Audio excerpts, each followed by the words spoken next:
Ini namanya apa? Apakah controller, gamepad, joystick, atau stick?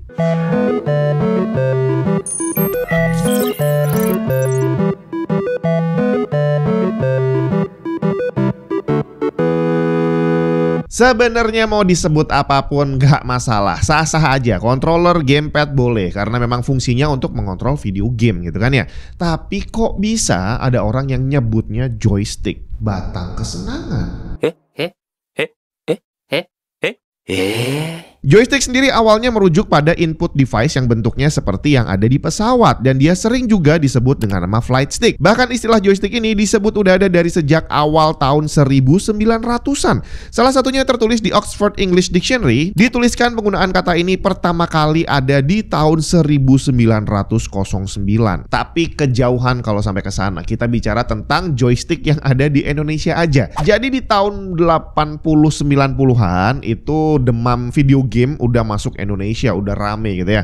Cuma waktu itu orang-orang yang punya konsol sendiri di rumah jumlahnya masih sedikit, masih yang kaya-kaya doang bre. Beda sama hari ini yang duitnya nggak ada sekalipun biasanya udah punya PS atau PC sederhana di rumah. Nah zaman itu kalau mau main game akhirnya kalau nggak nebeng di rumah tetangga, kalau pengen rame-rame ya mainnya pergi ke dingdong kalau orang dulu bilang. Kalau sebenarnya namanya sih arcade gitu ya, kalau orang sekarang nyebutnya game center. Mesin arcade di sana menggunakan controller yang pakai tongkat panjang dan ada tombol di sebelahnya yang biasanya dipakai buat mainin Street Fighter waktu itu. Dan inilah yang sering disebut orang sebagai joystick, yang selanjutnya disingkat lagi jadi stick. Nah, game konsol sebenarnya udah mulai rame saat itu ya. Dari tahun 70-an itu udah ada Atari dengan game legendarisnya Pong. Gamenya sederhana, cuma ada 2 player yang saling mantulin bola seperti orang main pingpong. Dan tentu saja nggak butuh mekanisme controller yang rumit, cukup pakai batang yang bisa digerakin naik turun buat ngontrol gamenya. Lalu lahirlah Atari 2600, gaming konsol yang lebih canggih lagi dengan opsi game yang lebih banyak, gak cuma Pong. Disinilah Atari mengeluarkan alat kontrol yang berbentuk batang dengan satu tombol mirip dengan joystick. Jadi nama joystick ini memang sudah digunakan dari sejak awal video game konsol muncul. Tahun 80-an, Nintendo mendobrak pasar dengan konsol baru mereka dengan desain controller yang berbeda. Bukan joystick lagi. Nintendo menyebutnya dengan nama D-pad atau directional pad. Ada tombol untuk mengatur gerakan dan ada 2 tombol action ditambah tombol start dan select. Dan ternyata konsep controller inilah yang dianggap paling pas dan akhirnya ditiru oleh para pembuat game konsol setelahnya. Di tahun 90-an Nintendo merilis SNES atau yang kita kenal dengan nama Super Nintendo. Dengan gamenya yang juga semakin rumit, maka jumlah tombol yang ada di D-pad udah nggak cukup lagi karena aksi yang bisa dilakukan di dalam game udah semakin banyak. Maka dibuatlah controller yang lebih canggih yang pada dasarnya adalah D-pad yang ditambahin banyak tombol lagi. Directional pad masih ada, start select masih ada, tapi kali ini ditambah 4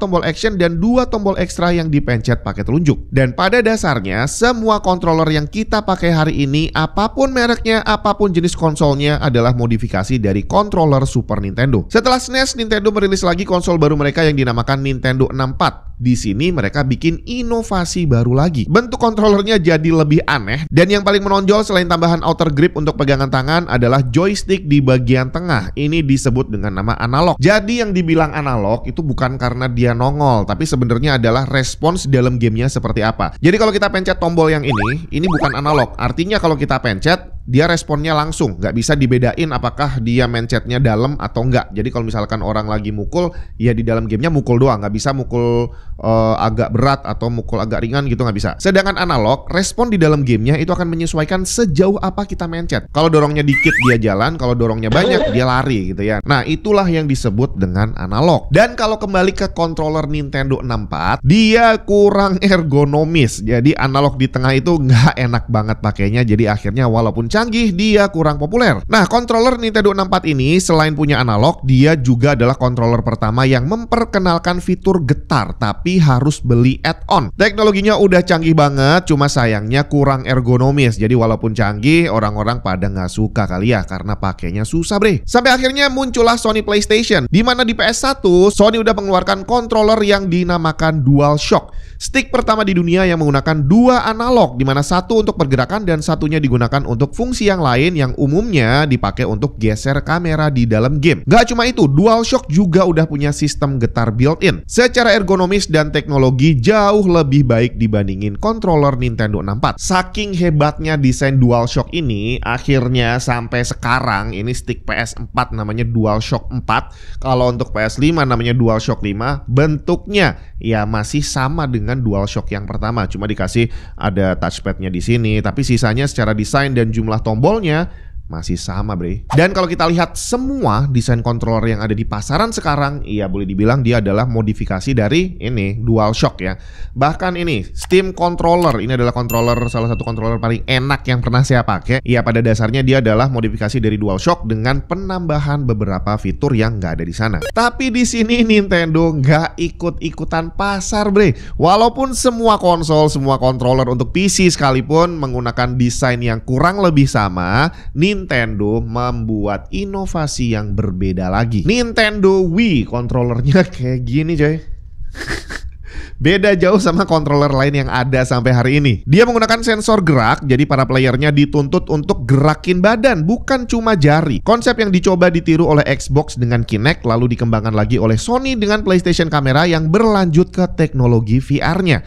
Bahkan sampai Nintendo Switch dibuat dengan controller yang tidak sama dengan yang lain. Dan kurang lebih itulah evolusi controller dalam video game. Dimana sejak pertengahan tahun 90-an dari era PlayStation, PS1, ya boleh dibilang tadi bentuk controller nggak ada yang berubah secara signifikan kecuali Nintendo yang masih berusaha membuat controller yang lebih inovatif. Kira-kira mana yang lebih cocok di tangan kamu? Apakah kamu lebih suka pakai controller biasa atau controller model kayak Wii?